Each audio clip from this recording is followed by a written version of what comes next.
Good day and welcome to Anupam Rasayan India Limited Q2 and H1 FY25 earnings conference call. As a reminder, all participant line will be in listen-only mode, and there will be an opportunity for you to ask questions after the presentation concludes. Should you need any assistance during the conference call, please signal an operator by pressing star then 0 on your touch-tone phone. Please note that this conference is being recorded. I now hand the conference over to Mr. Kanav Khanna from EY. Thank you and over to you, sir. Thank you and good afternoon, everyone. Welcome to Anupam Rasayan India Limited Q2 and H1 FY25 earnings call. Please note that a copy of the disclosure is available on the investor section of the website as well as on the stock exchange. Anything said on this call which reflects the outlook towards the future or which could be construed as a forward-looking statement must be reviewed in conjunction with the risk that the company faces. Please note that the audio of the earnings call is a copyright material of Anupam Rasayan and cannot be copied or rebroadcasted, attributed in press or media without specific or written consent of the company.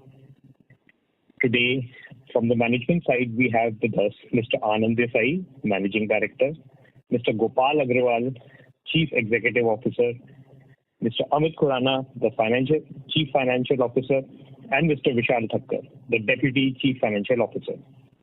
With this, I would like to hand over the call to Mr. Anand Desai for his opening comments. Thank you and over to you, sir. Good afternoon, everyone, and a warm welcome to the Q2 FY25 earnings call of Anupam Rasayan. I would also like to take a moment to wish you all a very happy Diwali and a new year. As we had indicated in our earlier calls, the demand in agrochemical business has continued to be subdued in Q2 as well. October onwards, we are seeing a good recovery in this segment, especially from Europe. Our pharma segment and polymer segment, that are our new growth drivers, have continued to increase its share in our revenue. For the full year, we expect both segments to contribute over 15%, each to a total revenue. This trend is expected to continue through FY26. This move towards a more balanced portfolio with increased contributions from the pharma and polymer sectors is expected to provide stability from sectoral impacts. Now let me highlight our financial performance for the quarter and half year under review. Our consolidated operating revenue for the quarter stood at rupees 294 crores, which was 16% higher than Q1 FY25 and around 20% lower than Q2 FY24. This year-on-year degrowth, as you know, is on the back of the challenging demand conditions in agrochemicals. The EBITDA margin continued to be at around 28% in Q2 FY25, and on a yearly basis, we recorded a revenue of 548 crores, which translated to around 30% degrowth, which are the same period last financial year. The margins front in H1 FY25, consolidated EBITDA margin stood at 25.5%. As we are witnessing recovery from October onwards, we expect our numbers to be better from Q3 FY25, with increased contribution from polymer and pharma business this year. Alongside new letters of intent and contacts, we anticipate similar revenue in FY25 compared to FY24. On the back of the momentum we are seeing on the demand pickup and forecasted offtake from our customers, we believe that in FY26 we should be back to our growth journey that we have seen in past during last year and this year. At Anupam Rasayan, we are committed to building a sustainable business, and over the years we have invested in various initiatives, including a recent rupees 59 crores investment in a 9.2 megawatt hybrid power plant that combines solar and wind energy. This project has been commercialized in October 2024. With the agro demand picking up, coupled with high conversion from pharma and polymer, we at Anupam Rasayan are confident to get back to our growth journey. With this, I would like to hand over the call to Mr. Gopal Agrawal, the Chief Executive Officer of our company, to discuss key business updates. Over to you, Gopal bhai. Thank you, Anand bhai. Hello, good afternoon, and wish you a very happy and prosperous Diwali to all of you. I will begin by briefly discussing the business highlights, which will be followed by financial highlights by Anand bhai. As Anand bhai mentioned, we are nearing the end of challenges we faced in the agro segment, while pharma and polymer segments have been experiencing strong growth, driven by the recent launch of over 17 molecules in FY24 and 3 molecules in H1 FY25. We anticipate an increased contribution from this segment as this molecule gain traction. Additionally, a launch of 3+ new molecules that are planned in coming months shall further accelerate the growth in this segment. As you know, we are seeing strong momentum in Japan, particularly in our fluoropolymer segment. Thanks to our dedicated business development team, we are effectively capitalizing on these opportunities and expanding rapidly. Also, we have already stated in our previous call that within the next 2 to 3 years, around 1/3 of Anupam sales will come from Japan, with majority of the business secured through long-term contracts. Further, we have multiple new polymer products in R&D and pilot aimed for the US market as well. Our backward integration with TANFAC for hydrogen fluoride, which is HF, has been a key in securing this contract. Keeping the strong demand in mind, we are also glad to inform you that we have recently expanded our TANFAC plant capacity from 14,850 metric tons to 29,700 metric tons, and the plant has been commissioned from October 24.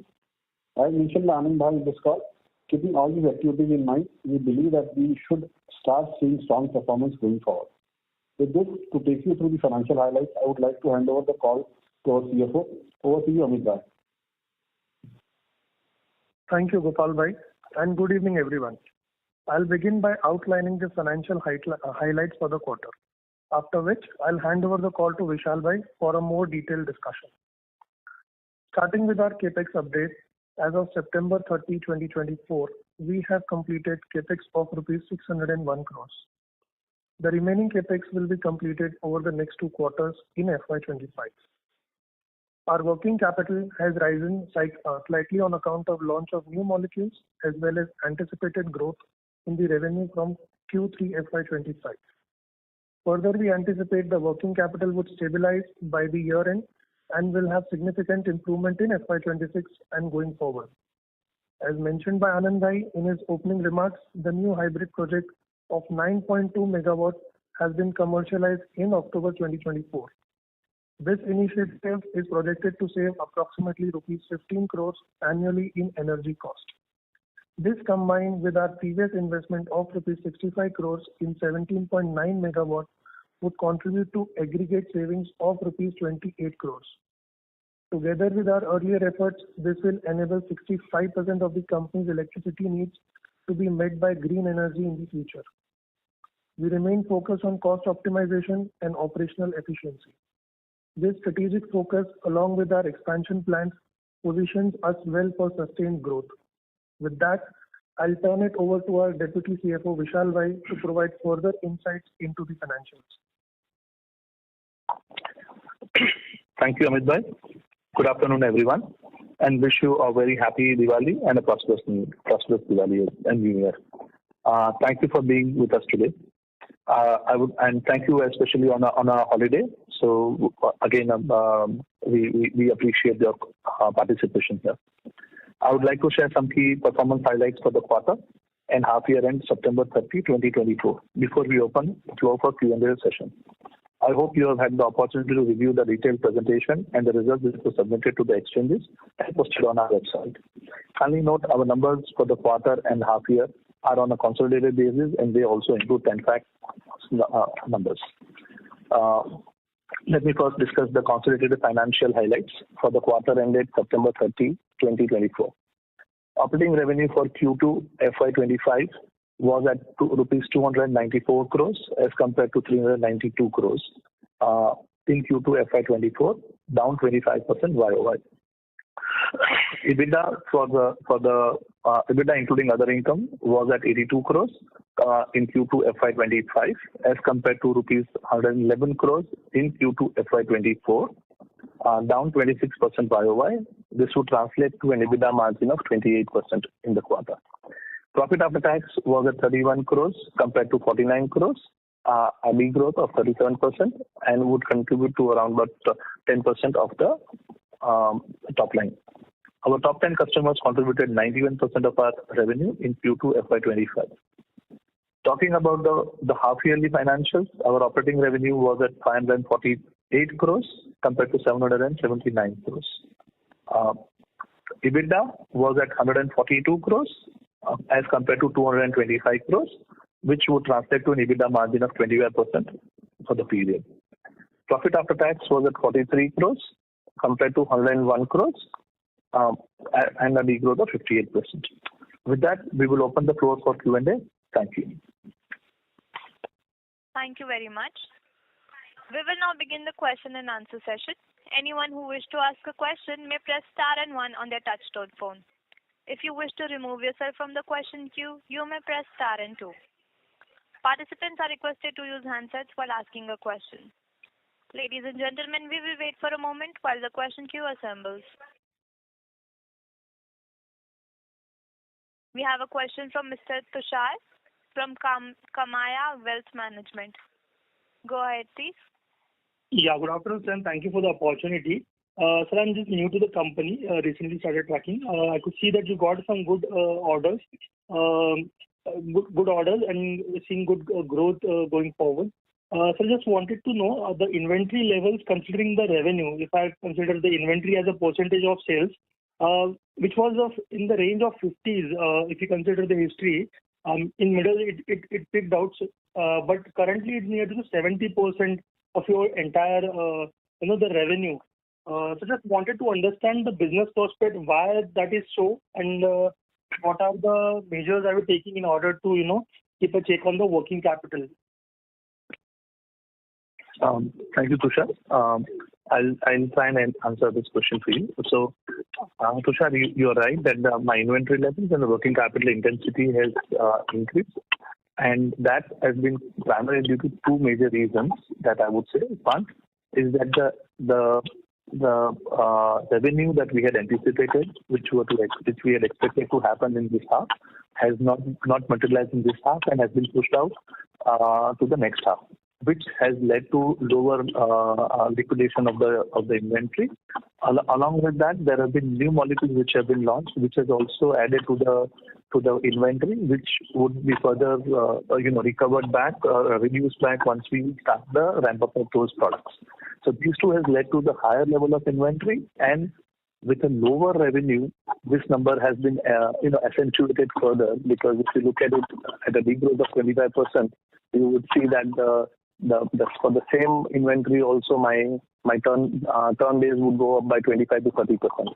So that is the two reasons. What we are looking at is that if you look at the once we start the revenue pickup happens, these numbers will start getting more in the normalization phase. And if you look at over the next 2 years that we have been seeing, like in 18 to 24 months time, we would see that those numbers are more similar to what we have been seeing in the historical ones, around 21, 23 kind of a time frame. So FY21, 23 kind of a time frame. So we are actively working to optimize on this, and I appreciate your observation on this. Fair enough, sir. So I just wanted to know, you acquired I think you invested 24-25% in the TANPAT. So how do you see the growth prospect going forward in terms of your product in the fluorine chemistry going forward? Like, there are players in the market who are into the fluorine chemistry. So our product is different from those, or like how do you see the competition in India? Sure. Thank you for that. And if you look at fluorination, fluorination-based products have a vast majority. If you look at the last 20 years, the number of new molecules that have been launched across polymer, pharma, and agrochem, all three sectors have 40% of those new molecules have fluorine as a molarity. Okay, and that means that it is so there is a market which is a very, very large growing market of fluorination based products. One. Two, when we say fluorination, we don't mean to say I am only going to do only fluorination process. I have multiple chemistries that I am doing, and I have my value chain. In that value chain, if I add fluorination as one of the processes, my target market expands significantly. I'll just give you an example, like fluoropolymer market today would be around about $8 billion is the fluoropolymer market, of which if I were to look at what my peers are doing, they are largely into the segments which are into PTFE, PVDs and other kind of applications. Where if I take that off, I would be ending up with around about $3 million market, which is the fluoroelastomer, fluoro surfactants and other kind of a place. I'm just talking right now polymer, and there if you see. If I convert it into the intermediates that we play in, like we are not into polymerization, we don't do polymerization, we do only monomers.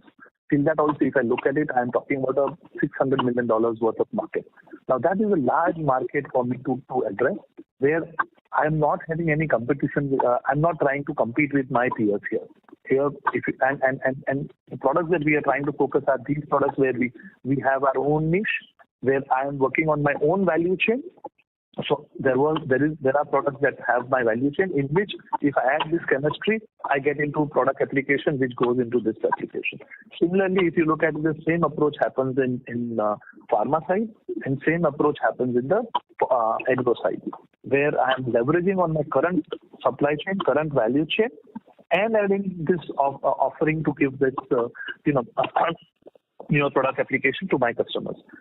So we do not see any major competitive intensity on this side. Two, fluorination is something that we have been doing for the last 5-7 years. It's not that we're doing fluorination now.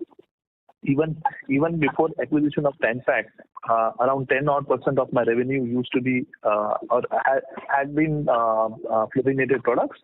Now with Tanfac coming in, what happens is that I'm able to demonstrate to my customers that I have a supply chain assurance, and my supply chain has been very well taken care of, especially when we come to the HF, which even Gopal Bhai had mentioned in his opening remark.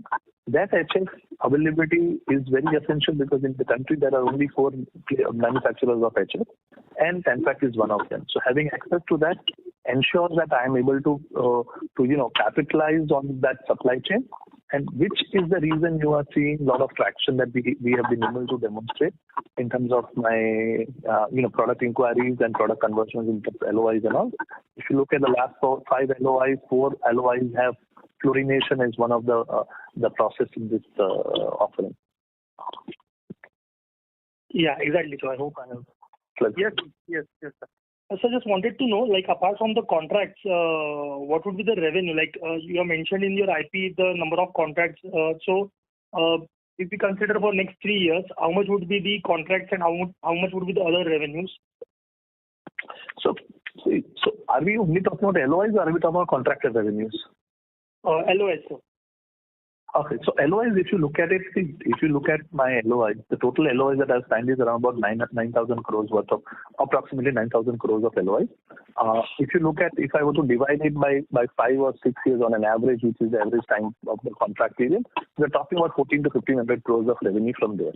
What we anticipate is that typically it takes you around about 2 odd years to really commercialize. From LOI to commercialization is 2 years on an average, plus or minus 6 months. And then there are another 2 to 3 years for a ramp up. So we believe that over next medium term, we should be able to get 1,200 to 1,400 crores of revenue on an annualized basis from these products. Got it, sir. And so just wanted to know, like for the midterm, what are our EBITDA margin target and what are our ROC target, internal targets. So just wanted to know your take on that.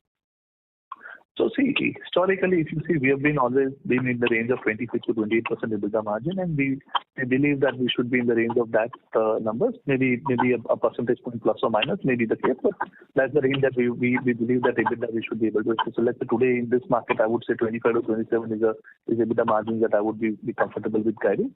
Though we have delivered a little better, but on a consolidated basis, that's kind of a number I would go by. In terms of ROC, historically, also if you look at it, we have been able to do a high teens to the 20s ROC.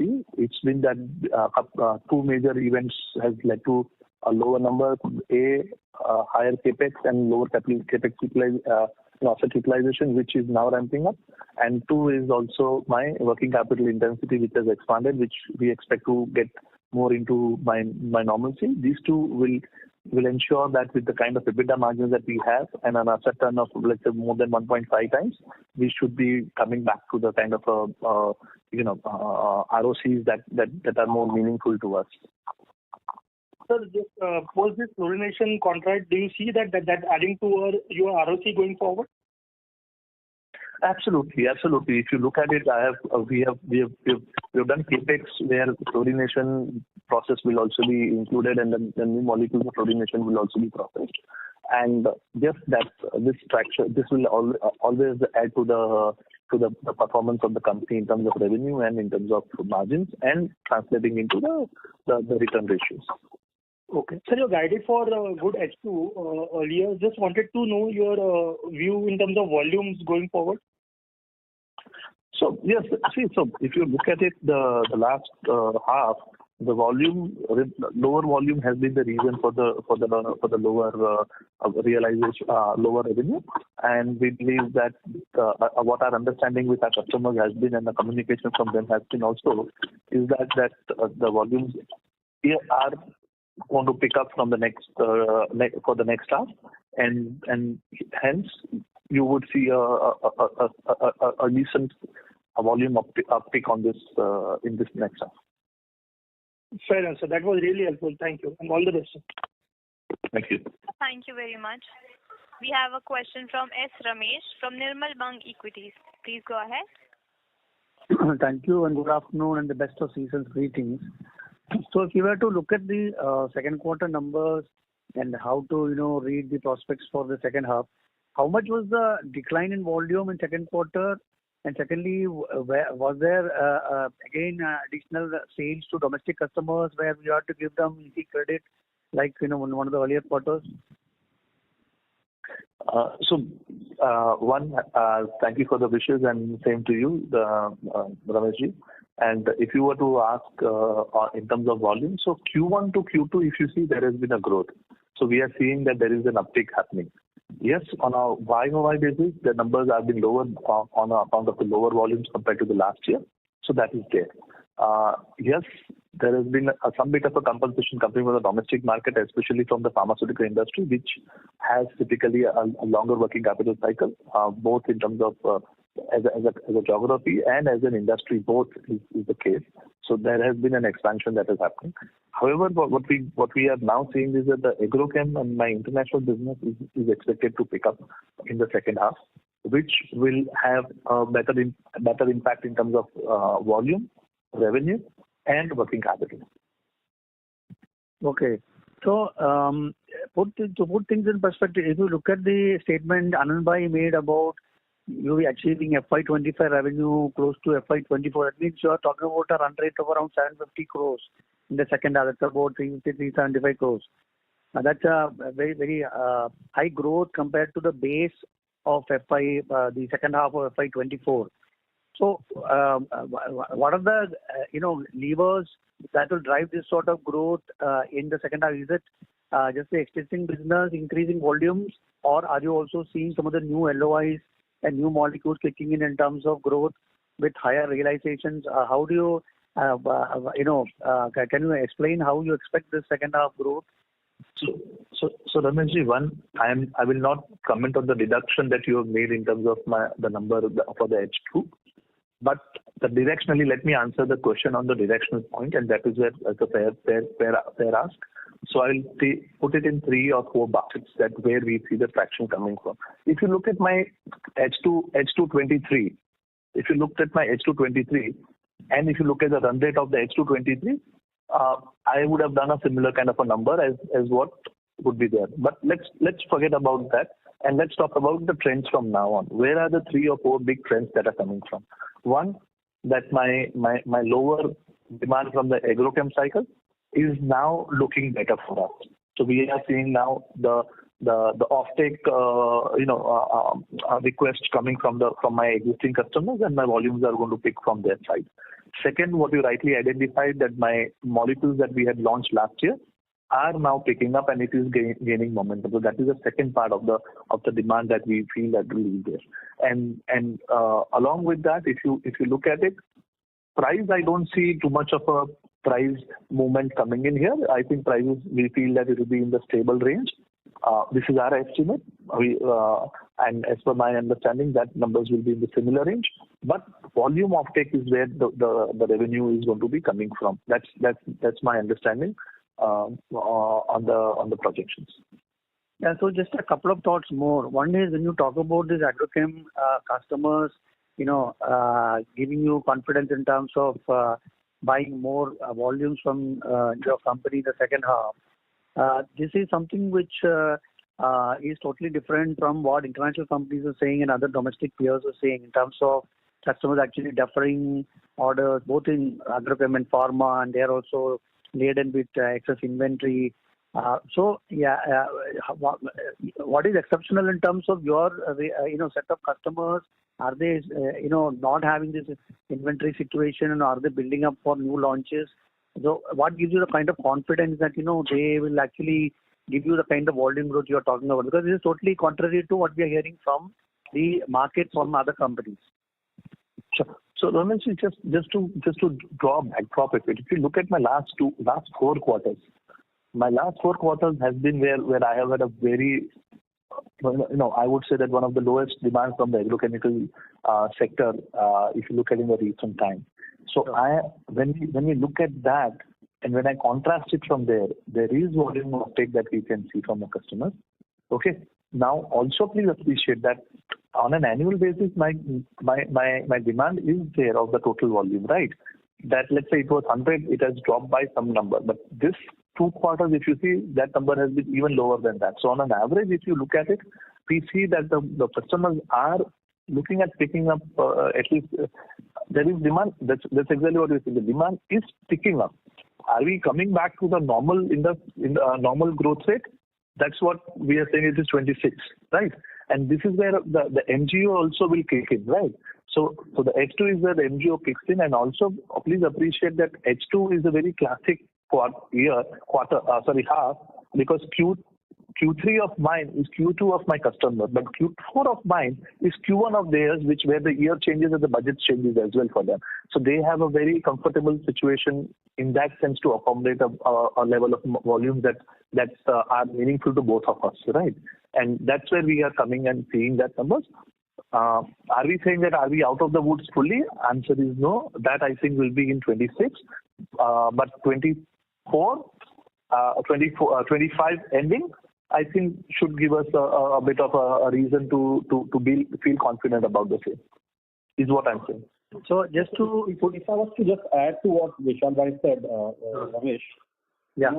I think as he's narrated, our H2 growth, let's say the higher growth is basically based on two, let's say kind of segment. One is that we are seeing a decent amount of growth in pharma and polymer, which roughly would be really like 15% plus, each of my revenue. So that segment, is contributing and, is growing at a higher pace. So that's one leg.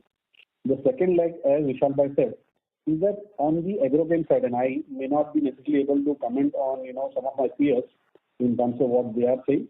But as he said, we are getting enough and more, I would say, comfort.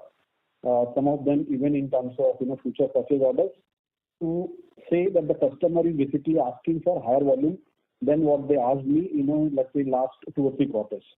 So our, I would say, what we call the H2 assumptions are basically based on these 2 legs, wherein we are seeing some bit of a recovery, from my agrochemical customers who are basically placing higher volumes and orders with me.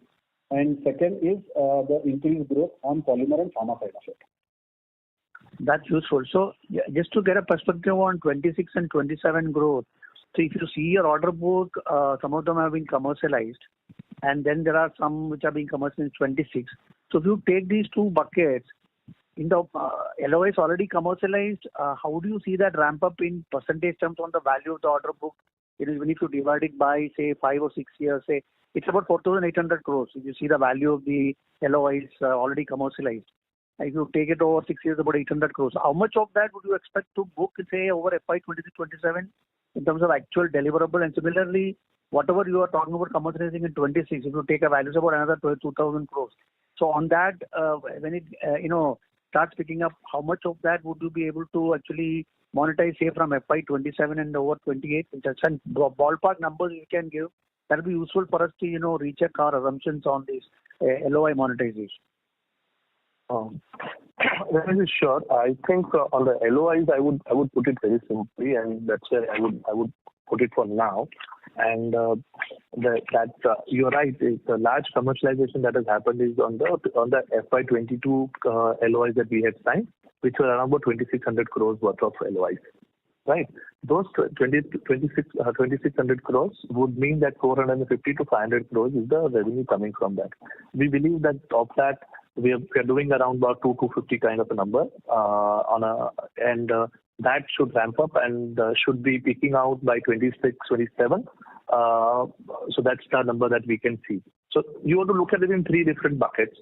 The second bucket is the ones that we have signed in 23, principally, which would be in the range of total. If I were to add the total, it is around 1,000 odd crores more. So 1,000, if I divide it by 6, you would be doing around about 150 crores a month, which should ramp up by which should start in 26 and ramp up by 27, 28, and that's how you should look at it. And that's where I would put it. And then the balance, we should be starting to see the commercialization in 26 and 27, and then you see 2 years of ramp up from then on. So I would put it very simply: 2 plus 2 plus 2.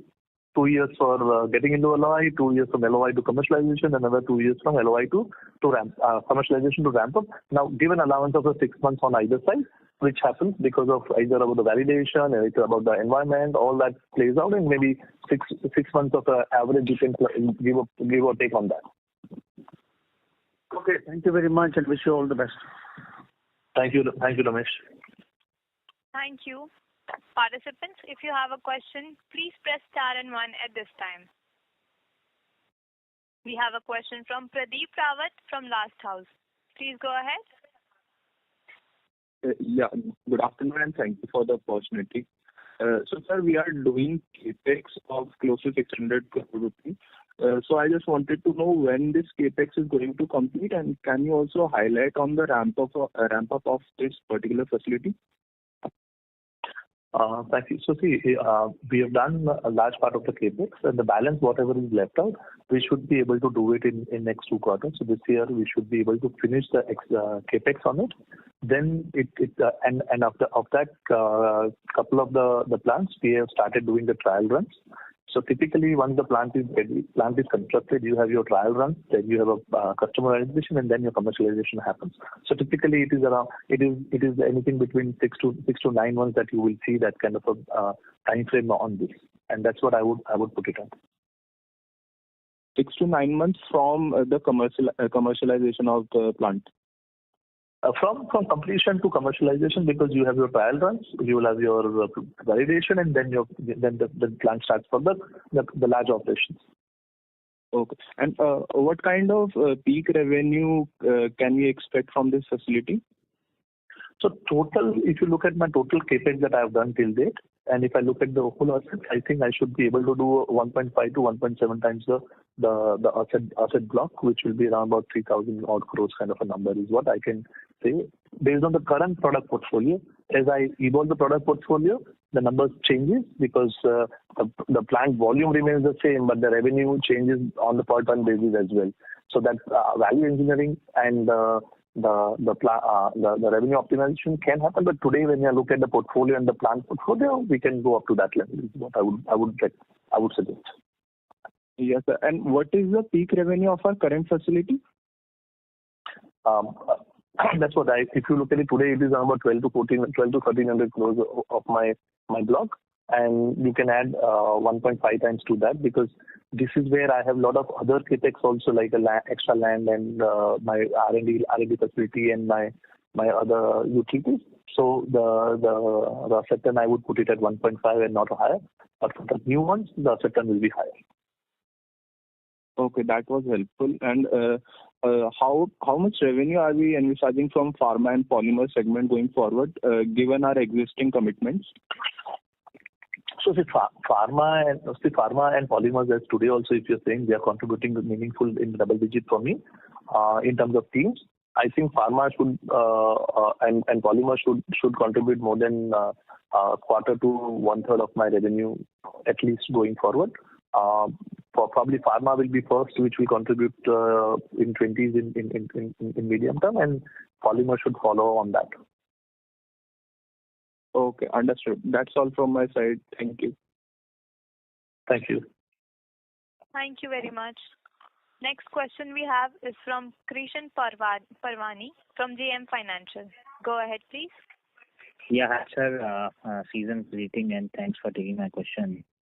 So if I just look at the standalone numbers, your inventory, absolute inventory is of somewhere about 1185 crores.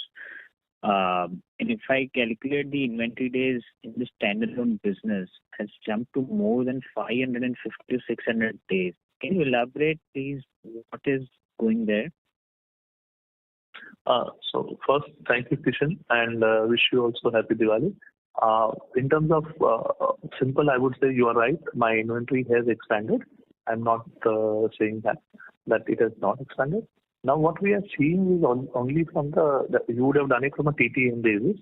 And TTM is, if you look at these are the 4 quarters which are my least quarters, and if you use that as a base, yes, these numbers will be in that range.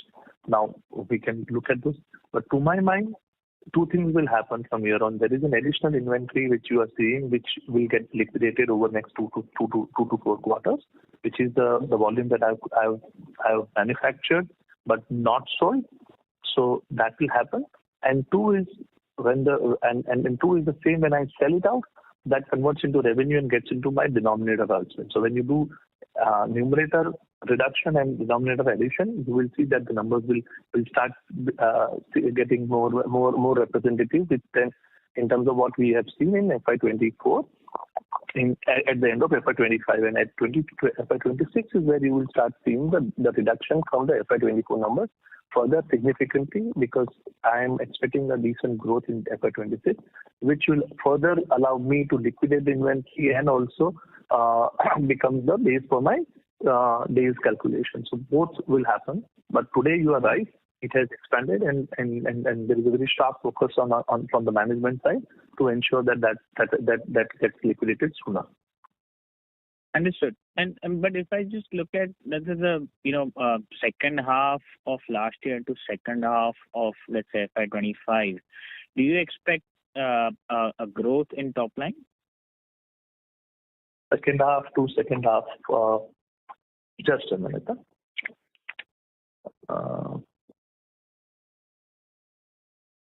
It would have a growth. The second half of last year was a weak half, and from that perspective, yes, it should. I would expect a growth from there. Yes.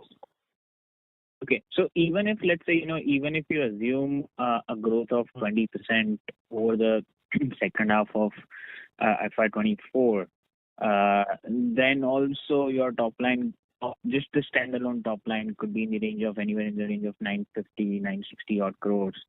Even then, so let's say you liquidate, let's say more like 100, 120 odd crores of inventory. Even then, it's the standalone inventory days. It's going to be much higher than 360 days. So how do you kind of propose to reduce the net debt, which is kind of ballooned to almost like 1,200 odd crores in September 24? Sure. So Kishan, let's answer it in 2 parts. Okay, one is the inventory you rightly identified. So when I do that, what we are doing is we are apportioning the lower revenue that I have in Q1, Q2, H1 also into this calculation. But when I'm running the business, and if I'm doing, let's say, 350 as a revenue on a quarter, let's say, because if you, the numbers that you are speaking, if I add that as in my exit year, I'm not guiding for that, but just for the reason of mathematics, I'm saying that number, if you look at it from that perspective itself, that's a kind of an annualized revenue that I'm seeing going forward, right? When I'm seeing that, then that inventory has to be, because see, unfortunately, we take the historicals of the financial and we take the cross section of the balance sheet to do it, and that's how we all have been doing it. That's all the most scientific way of doing it. But when you look at it from a business point of view, there is this distortion. Like I would look at the going forward revenue, and accordingly I will have my balance sheet. But let's take that apart. Second, so that's one part I would want to say. And second, when you come back to the, let's say, the net debt part of it, I believe the net debt I would be far more comfortable as we go, because see the second half, if I were to do whatever number you are saying, and if I make a 25% EBITDA margin, let's not even talk about a 28% that or 28 or 28% that I'm doing on a standalone basis also. We are talking about a sizable contribution that is coming from there, right?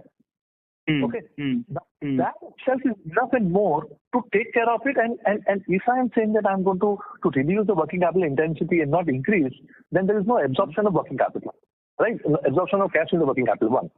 Two, my capex is done and capex is perfectly okay. So that's the second part of it, right? So there is no cash usage that is there over and above servicing of the debt, which is largely working capital and not the capex loan. So to that extent, I have enough and more comfort there. And then Q1 FY25 to 26 is when my preferential shares of 270 also comes in, and that will further ensure that I'm reducing the loan. But if I will take that off, I am very comfortable from the quarter performance itself. Half performance itself. Got it. That's how I see it.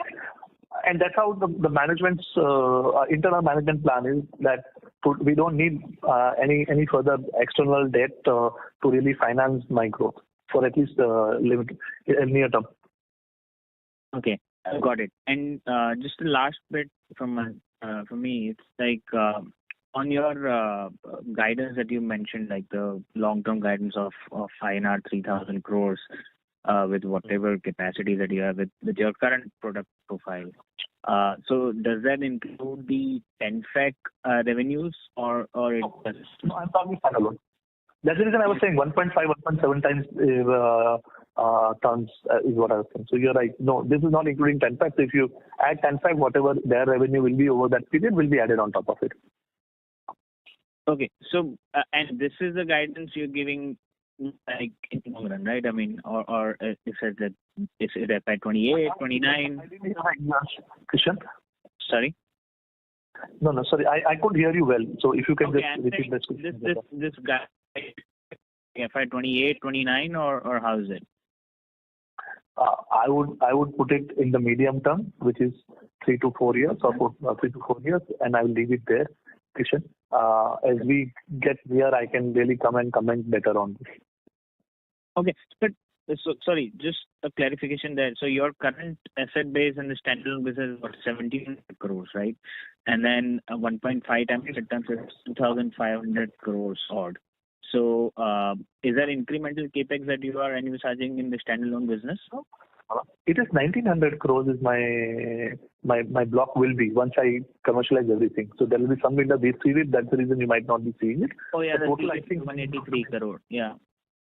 So 190. So 190 into whatever that multiple you will take it at, we will be in the range of 3,000. That's what I was saying. Okay, fair enough, sir.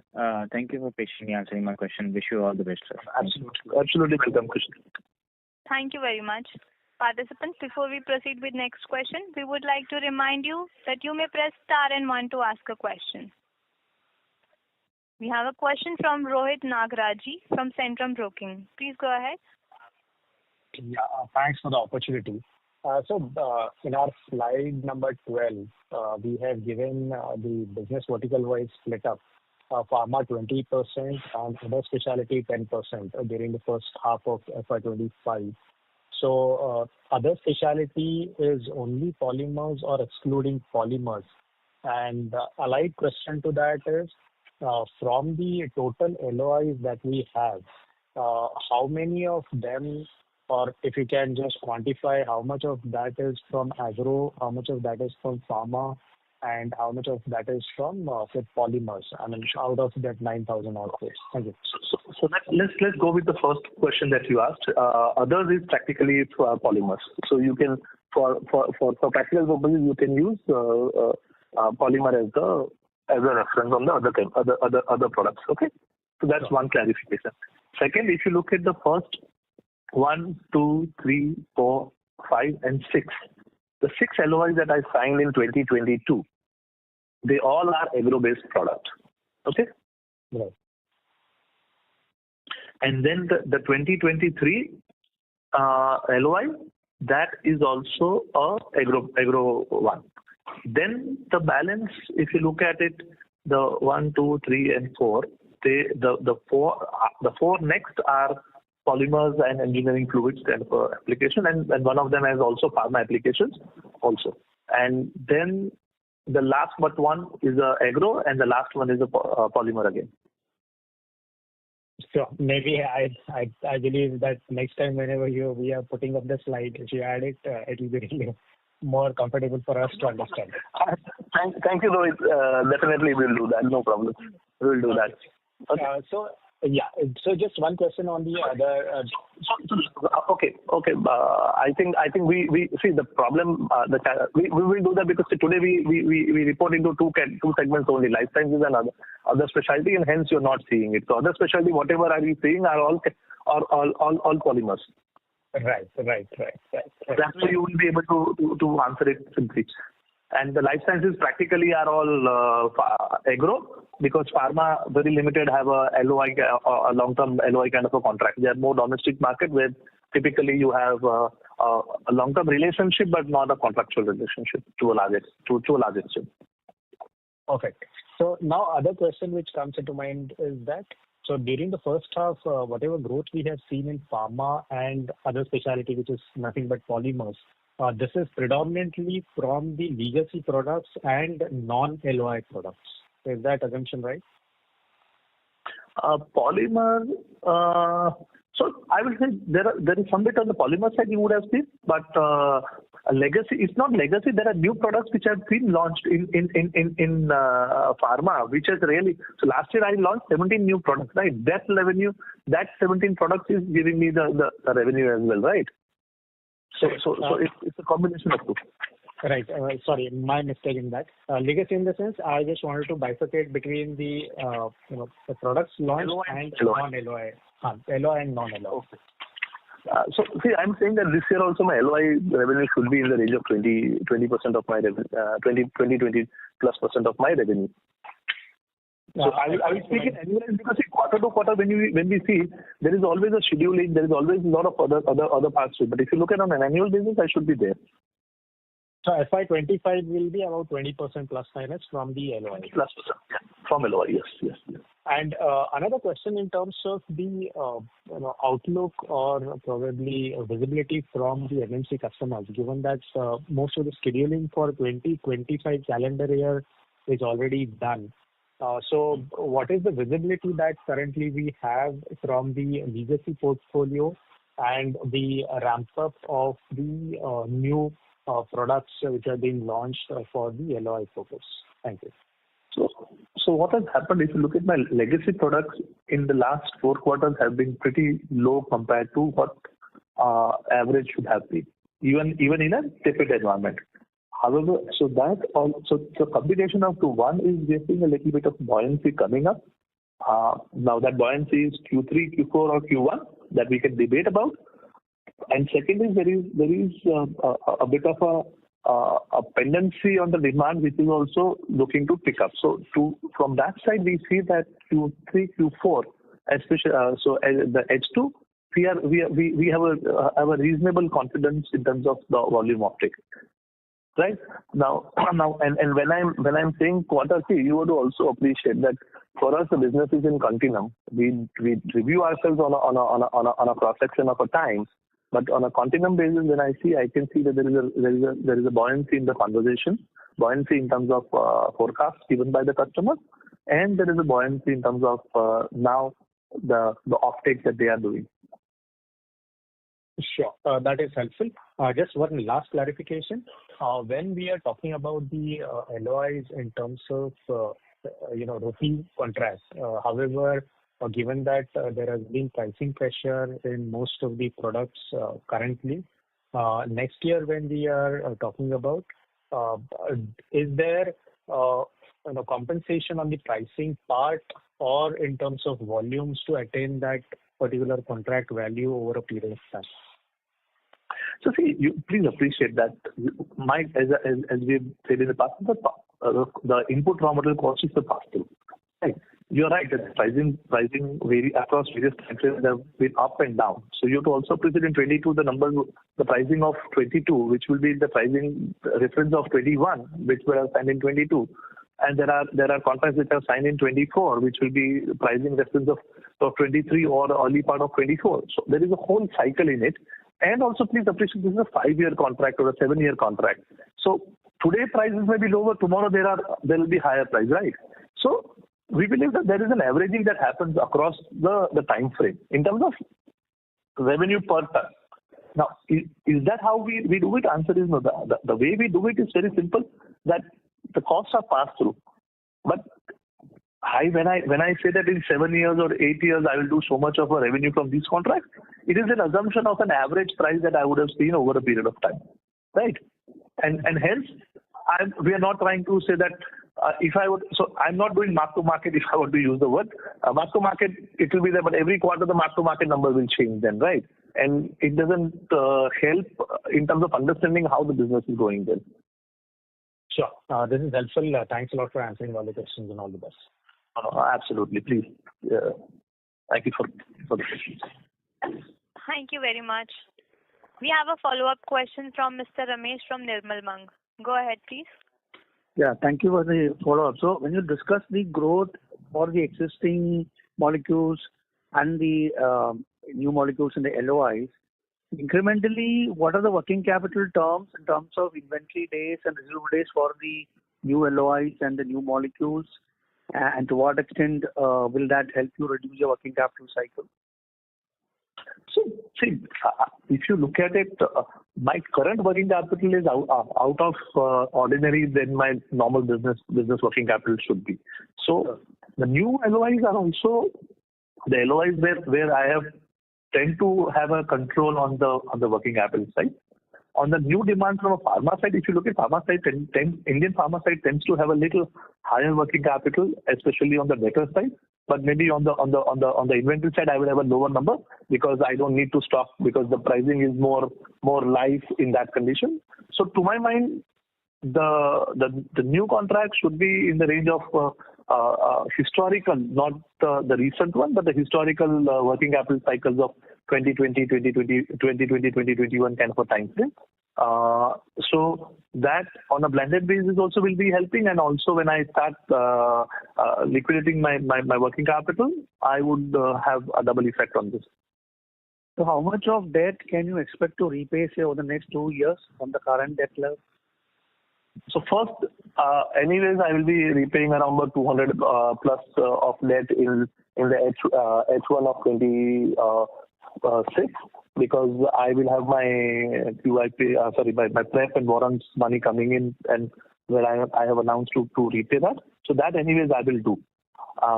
So largely my term debt will be largely done except for a little bit if that is left out. But then on a net cash basis, it will be practically in the zero scenario which I had mentioned earlier also.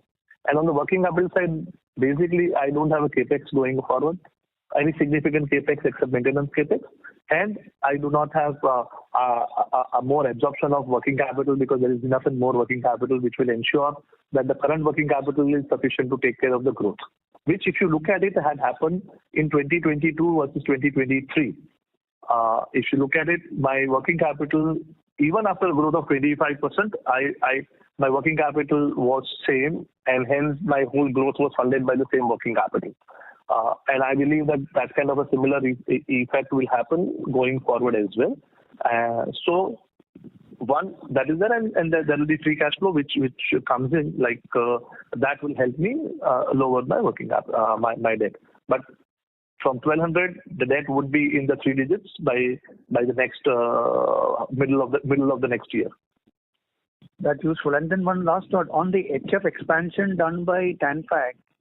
What will be your average sourcing of HF from them, say, per annum the next 2 to 3 years based on the expanded capacity? So see, even if you look at it, I'm not the largest consumer of them, because my input into them is my absorption of them is limited. But if you really ask me, I'll be in the top 5 to 6, but there'll be many other players also who will be consuming this product. So today, whatever is the demand, that is whatever they are supplying to their customers, they will continue to. From the additional volume, I will be able to absorb it, but that's okay. Yeah, okay. Thanks a lot. I appreciate that. Thank you very much and wish you all the best. Thank you very much. We have a question from Siddharth Garekar from Equirus. Go ahead, please. Hi, sir. Good afternoon. So in one of our slides, slide number 14, we have highlighted new chemistries where we have highlighted pyridine chemistry. What are we exactly doing in that chemistry?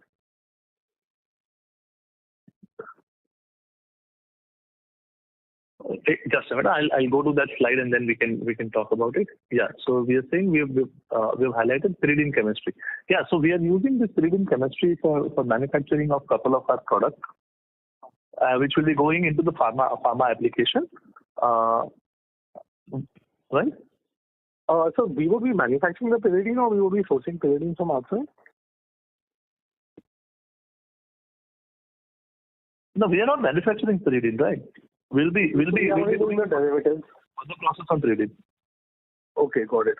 So secondly, in terms of the photochemistry, how many molecules are we doing in that technology as of now? So there are 3 to 4 molecules which are in the pipeline, where we are doing it in the photochemistry right now. Okay. So lastly, just on the working capital, if I want to look at it from FY26 perspective, where should we look at the working capital days, given that we have been guiding to lower working capital for the last 2.5, 3 years, but we haven't seen that playing out? So on the working capital side, again, I'm saying that I would say this year will be similar to last year. 26 will be a significant improvement.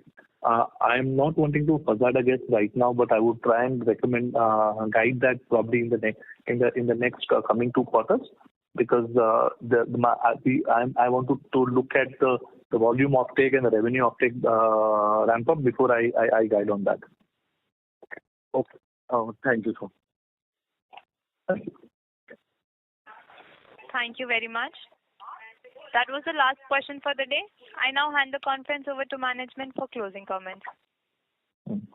Thank you everyone for your active participation and for your questions. We hope we have been able to answer most of your queries. In case we have missed any questions or we have not addressed it sufficiently, please reach out to our IR partners E&Y, and we will be happy to get them answered to you. Once again, thank you very much for participating. Thank you for coming on a holiday, and wish you a happy Diwali. Thank you.